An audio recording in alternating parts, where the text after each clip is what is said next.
Hey, Chuck and Kelly again. If you watched our last video when we were at Pigeon Forge, I told you about coming to Nashville for a few days to do the Nashville experience with Banjo Ben Clark. Now, if you're not familiar with Banjo Ben Clark, look up his website, banjobenclark.com. Ben Clark was, back in the day, played banjo for a little while with Taylor Swift back in her early country music career. And Ben started teaching lessons. So Ben started a website, banjobenclark.com, and started teaching people how to play guitar, mandolin, and banjo. And he has hundreds and hundreds of instructional videos that he's done on his website teaching you how to play bluegrass music and gospel bluegrass on the guitar, mandolin, and the banjo. Now, Ben holds cabin camps, is what he calls them, throughout the year. And these camps are where students will come in, spend usually 2.5 days. Sometimes they're just a one-day camp, just depending. But he'll bring in instructors teaching each one of the instruments, and you spend those days with Ben just getting lessons and jamming all day long. Well, this is something a little bit different. He's called it the Nashville Experience. And I think he did the first one last year. I believe this is the second one. But for a day and a half, we'll be with Ben. The first half day, we spend downtown Nashville. And he's sort of going to give us a behind the scenes of Nashville.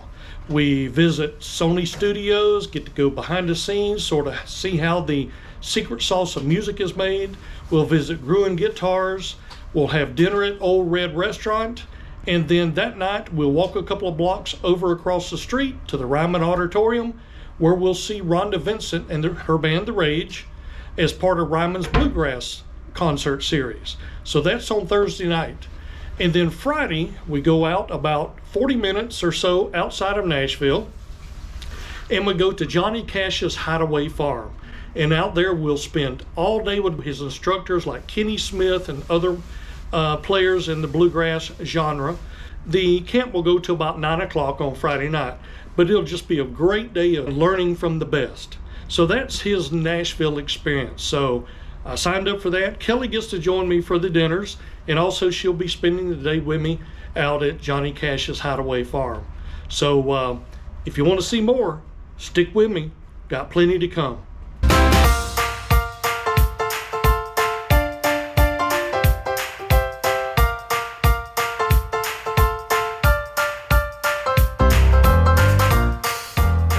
Kelly and I made it to Nashville. We traveled over from Pigeon Forge this afternoon, and we're staying here at the Hilton downtown. So let me give you a little quick tour of the suite that we have and where we'll be staying for the next couple of nights as I do the Nashville experience. We got the little living room area, desk. Kelly's already getting situated. And then here we have the bedroom. And we have a view of how well you'll be able to see it, but the Bridgestone Arena is directly right across from us. And then we have, of course, the bathroom, walk-in shower, which I love. And that's it. So this is where we'll stay for the next 2 nights as we do the Nashville experience with Banjo Ben Clark. So stick around. I think you're really going to like it. Well, I'm getting ready to start the Nashville experience with Banjo Ben Clark. Kelly's not able to join me for this first part. This is basically the tour around the studios, a couple of, I think, Gruhn Guitars and so forth, but she'll meet me again with the rest of us tonight for dinner at Ole Red and then the concert at the Ryman Auditorium. So just waiting for everybody to get here. We'll catch some vans, and Ben will start us on the tour for this afternoon. And then tomorrow afternoon, you don't want to miss it, or actually all day tomorrow, not just tomorrow afternoon. We're out at Johnny Cash's Hideaway Farm all day. So stay tuned for that. So just going to sit here for a little bit. The van should be here in about 15 minutes, and we'll get this tour started. All right, we're going to load in our van and start this Nashville experience tour. So here we go. All right. wanted to do is just spend a little bit of time together before we go into Sony. And to be honest, Sony asked me to wait till 1 o'clock to come in because they're wrapping up some things, getting ready for us. But I wanted to take a moment anyway to introduce the staff that's going to be helping you out during this event. And then also to just talk a bit generally about Music Row and where you're standing. It looks like normal old middle America neighborhood here where we're standing, but there's a lot of history around us and a lot that you don't notice on the surface. And I was going to ask Kyle to speak to that as well. And while I mentioned him, some of you rode with him over here, but one of our co-hosts for today is Mr. Kyle Cantrell, country radio Hall of Famer, and also the purveyor and the head adventurer at banjoradio.com, right. which you'll learn more about tomorrow. Kyle's got more Music City experience than probably any dozen people on this block. So it's a real honor to have him here, and you're going to learn a lot from him today and tomorrow, and just be able to share some of his experiences. I think about this every time I come down here, it seems to me, because I'm kind of a nerd when it comes to Nashville history. I'm a native of Nashville. And so this part of town was called Edge Hill. And back in the day, Edge Hill was just sort of a rundown part of town. A lot of these houses were getting old, and it was kind of a crime area. You could pick up real estate really cheap up and down these streets. And to really understand how the Nashville music industry started, you have to understand that it all started at a radio station I used to work for, which is WSM, which, without going into the depths of the history of that, bottom line is, over time, they came to employ at that station literally hundreds. Their staff was 250 people deep of musicians and artists alone.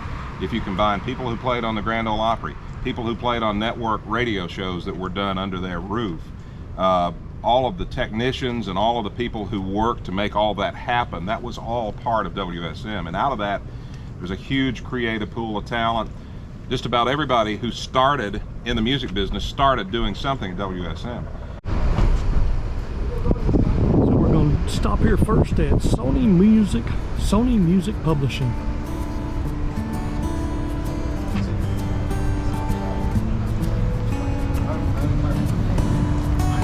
is where the studio musicians would come and enter for the session. And follow them.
I'm close to home.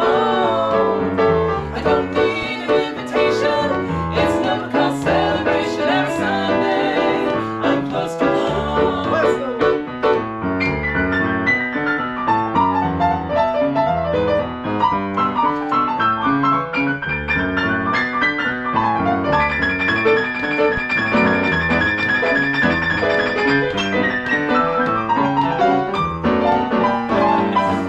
My home ain't on this earth, but as far as I'm concerned, every Sunday I'm close to home.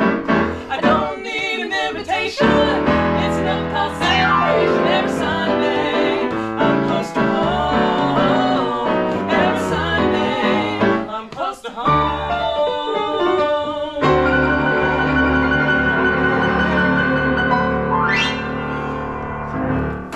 Yeah.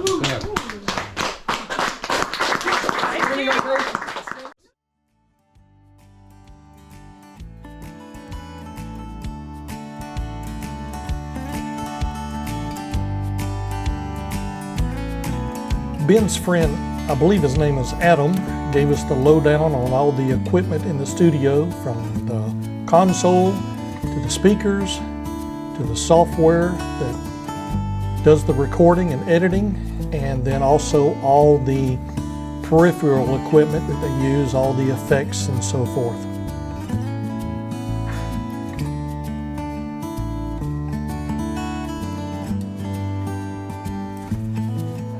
Well, we just finished up our tour of Sony Studios. Now we're going to head over to Gruhn Guitars and see their collection of guitars that they have over there.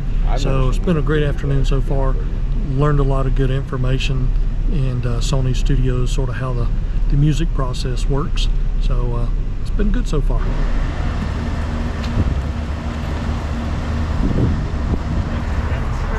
I don't want to embarrass her, but Haley's dad here is one of the best guitar players in town as well, and I got to know him. Gosh, I don't know who I was playing with, but then he played for a long time for Eric Church, and I went out and toured with Eric a little bit, and put some miles on the road with your dad. Super guy. And then Haley's going to school this fall. She's a freshman in commercial songwriting. Very cool. Okay, who's been to Gruhn Guitars before? Yeah. Okay, a few. Good. We don't have a large number. So Gruhn Guitars is, I don't know if it's the oldest instrument store in town, but it's probably the most well known. George Gruhn arrived in Nashville, I think from East Tennessee, in the late 70s, and he started buying and collecting instruments. Super brilliant and eccentric guy, as you'll see. He has a zoology background. That's where he and I connected. We both have biology backgrounds, and he became well known worldwide, renowned for his classification of instruments and his knowledge of the historical significance of instruments and the various models, and also how much they're worth. In fact, he literally wrote the book on the values of vintage instruments. If you go on any of the super high dollar auctions that are happening online and you read the synopsis about a famous guitar, maybe owned by Eric Clapton or whatever, it will say, per George Gruhn, this guitar is this, and this, and worth this much money.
Well, we just finished up the tour of Gruhn Guitars. Awesome store. He's got some very interesting guitars, instruments, mandolins there. We didn't get to go to one floor where he has some of the real vintage instruments that he's collected over the years, but still, awesome place to come if you're here in Nashville. Come check out Gruhn Guitars. Really awesome. So now we're going to head over to Ole Red for supper, and then we'll leave there and walk over to the Ryman Auditorium for a concert tonight with Rhonda Vincent and The Rage.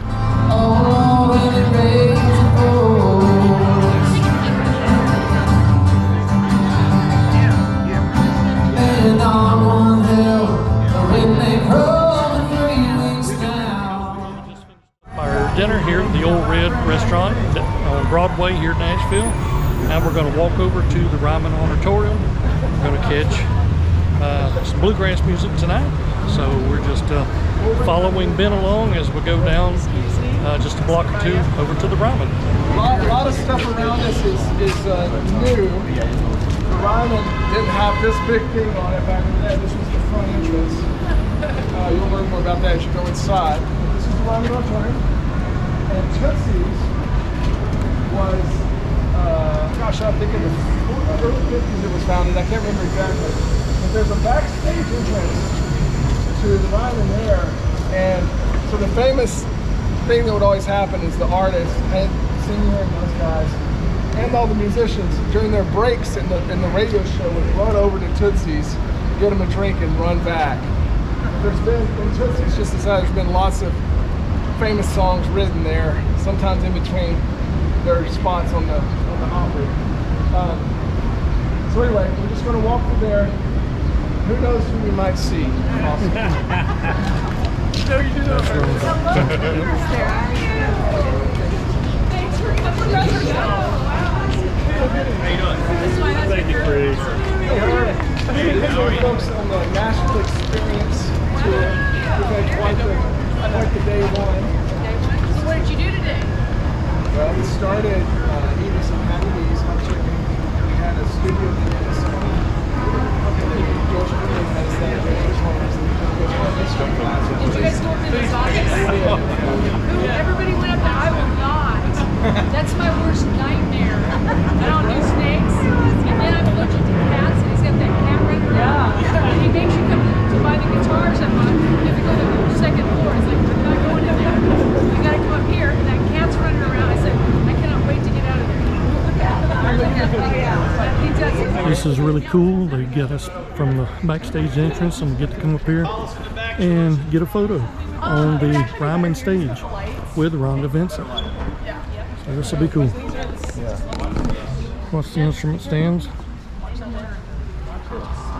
Everybody watch the instruments here. Stand right in there and I'll stand behind you. Squeeze in, everyone. Squeeze in. Squeeze in. Sorry, little girl. Here, you come right over here. Yeah. There you go.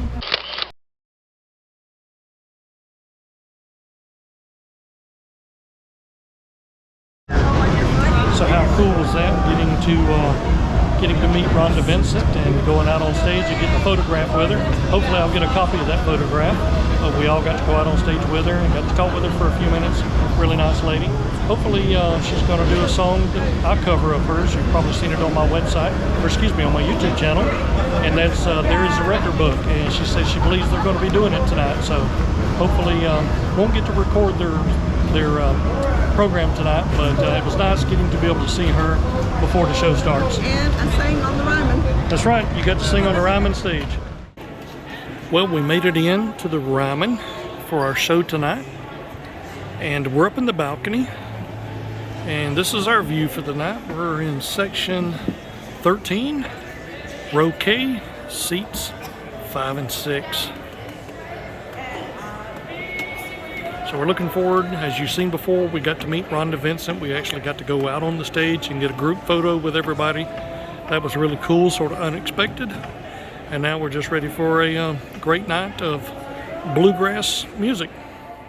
Well, good morning. It is Friday morning, a little before 10 o'clock, and we're out here at Storytellers. I believe this might be the museum here. This is where we're going to meet Ben for the rest of our Nashville experience. So we're looking forward to see what the day holds. Yesterday was a blast. Had a great time. A great concert last night with Rhonda Vincent in the range. And we'll see what today holds. After tonight, we'll head back to Florida. So anyway, let's go gather up with the group and see what we have in store. We're inside of what they call storytellers. I reckon it's a little museum type here, different keepsakes of John Cash.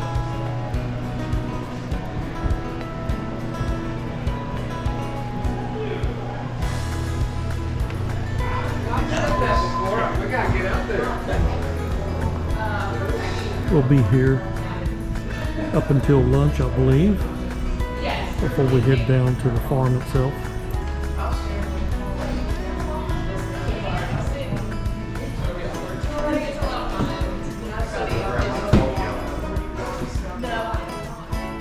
As we were driving to Tennessee, or thinking about coming to this event, we thought, let's learn a Cash song to sing while we're there. And we're going through the catalog. We're all huge Johnny Cash fans. Grew up on it. It's one of my dad's favorite artists, of course, as everyone's. And we came across this song, which was recorded by lots of people, but we love the way that Johnny did it. We love the message that it gave. And then as we walked into the house, as you'll see later today, there's a giant family Bible on display there in the den, and that's the name of the song. Maybe you remember Johnny's version to Family Bible.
Well, we drove out. It was only a mile from the Storyteller site. We're now out here at his hideaway farm.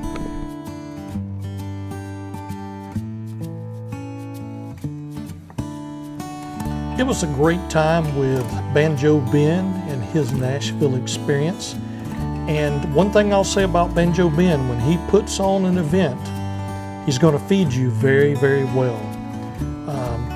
food both days was great. We had some pulled pork that was cooked for us today and all the fixings, so it was just a great time at lunch and at dinner. And it was just a great thing being with Banjo Ben and all the other folks on this Nashville experience. If you're familiar with Johnny Cash's song, One Piece at a Time, you'll know what this car is about. And if you look at it real close, you'll see some oddities like 2 headlights on one side and 1 headlight on the other, and 2 doors on one side and only 1 door on the other. So if you're not familiar with Johnny Cash's song, One Piece at a Time, look it up and take a listen.